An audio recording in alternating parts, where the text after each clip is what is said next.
Hello children, we are going to begin the third chapter of history, expansion and consolidation of the British rule in India. Between 1757 and 1857, various governor generals of the British East India Company made consistent efforts to expand and consolidate. Consolidate means to make someone's position stronger. So the governor generals of the British East India Company, they made consistent efforts to expand and consolidate to make the position of British rule stronger in India. On the other hand, the diplomacy of forming opportunistic war alliances. What is the meaning of war alliance? It means to make alliance with some other states or some other country, according to which you have to help that particular state or country in the time of need, when there is any kind of war of that country with some other country, then you have to help that particular state or country. So British East India Company, they made diplomacy of forming opportunistic war alliances. That means they were actually not making this with an intention of actually helping the people, actually helping the Indian kingdoms, but they were trying to get benefit out of this situation. Opportunistic war alliances with other Indian kingdoms against a specific one was adopted. Okay, so on the one hand, the diplomacy of forming opportunistic war alliances with the other Indian kingdoms against a specific one was adopted, and on the other hand, measures were introduced to organize the activities of the British Company by creating instruments of effective administration, most importantly the army. They were trying to organize the activities of the British Company by creating instruments of effective. They were trying to make their administration stronger, especially the army. The state of Mysore, the Marathas, Sindh and Punjab were defeated in military showdowns. Military showdowns means after a lot of military disagreement with the company, British East India Company, they were defeated. The state of Mysore, the Marathas, Sindh and Punjab were defeated. After which the system of subsidiary alliance. Now we will study about this subsidiary alliance in detail in this chapter later on. So subsidiary alliance was imposed on them. Impose means using power to make someone accept something, using the power. So the subsidiary alliance was imposed on them. Awadh was incorporated into the British Empire. Now Awadh was made the integral part of the British Empire on the pretext of misgovernment by its own Nawab. Another policy used for annexing other important states of India was the doctrine of lapse, adopted by Lord Dalhousie in 1856. So we will study about the Anglo-Mysore Wars in detail.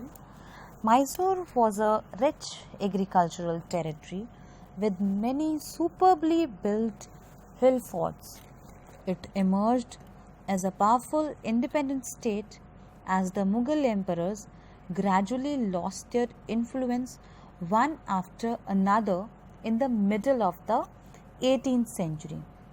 Hyder Ali and his son Tipu Sultan established their powerful presence with a visible affinity towards the French East India Company. Both the rulers had some training of the French techniques of warfare, and both trained their army under the French military experts.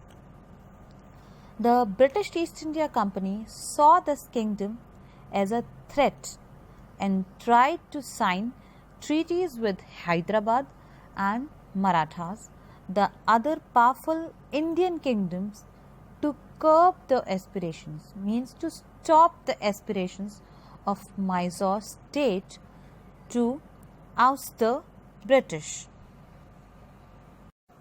Means the British East India Company, they were scared of the Mysore state that they can oust the British. Means they can throw the British company out.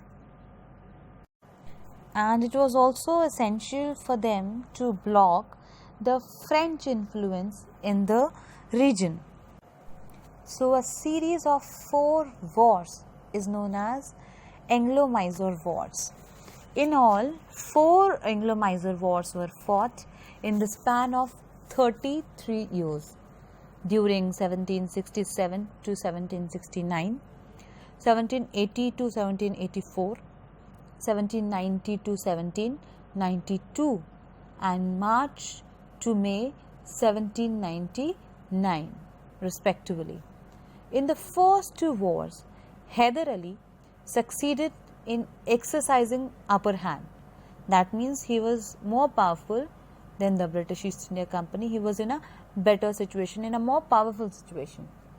Even though Hyder Ali died during the second war due to a painful old battle wound, Tipu continued the fight and even managed to extract the Treaty of Mangalore from the British Company, which made peace with him in 1784. The Third Anglo-Mysore War in 1792 led to Tipu's submission and the siege of Seringapatam. Means Tipu had to surrender and Seringapatam was sieged. Means it was controlled and captured by the British East India Company. Seringapatam was the capital of Mysore. Tipu had to surrender 2 of his sons as hostages, means as prisoners, pay a massive indemnity. What is indemnity? We have done in the previous chapter. And cede half of his dominions to the British East India Company.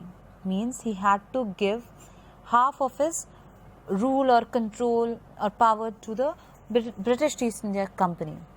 Tipu was also forced to cede territory to the Marathas and the Nizam. The Fourth Anglo-Mysore War, a 3-month engagement, was caused by Tipu's refusal to accept an alliance with the British.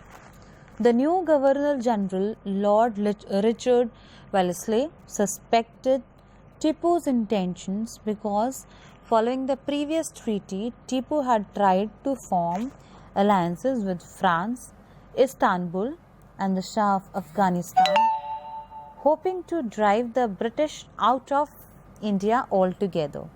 So he tried to form alliances with France, Istanbul, and the Shah of Afghanistan in order to drive the British out of the India. A fully prepared British army converged on Seringapatam. They came together on Seringapatam and Tipu's army was defeated. Tipu's dead body was found, sword in hand, among those of his soldiers at a north gate on 4th May 1799. The Nizam was given some of the captured territory, but much of it was restored as the kingdom of Mysore under Krishna Raja, the Maharaja of Mysore, who was forced to accept the subsidiary alliance.